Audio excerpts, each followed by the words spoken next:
আজকের আমাদের গাছে এঁচড় পাড়া হয়েছে, গাছ থেকে খাওয়া হবে বলে সুকৃতির বাবা এখন এঁচড়টাকে চেলা করে দিচ্ছে, অনেকটা বড়। এবার আমি এঁচড়টাকে কেটে নেবো। দাও রেখে দাও, আমি কেটে নিচ্ছি। কচি ও তো পিস করে নেবো, পিছনে ছালতে হচ্ছে, বাদ দেবো। বন্ধুরা আমাদের এঁচড় কাটা হচ্ছে, এবার মা এদিকে এঁচড় কাটবে। মা তাড়াতাড়ি কাটো, আমি খাবো তো। ওই তো মা বন্ধুরা কাটছে। এঁচড়টা তোমাদের যদি ভালো লাগে একটা লাইক করে দেবে, আর যদি কমেন্টে ভালো লাগে তাই আমাদের বাড়ি খেতে চলে আসে। গুড ফ্রাইডে যেহেতু সুকৃতির বাবার ছুটি, তাই সব কাজই গন্ডগোল।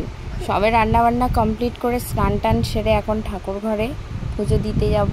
সব থালা বাসন টাসন মেজে নিয়েছে, আর সুকৃতি তার ভাইদেরকে সাজিয়ে গুছিয়ে রেখে দিয়েছে।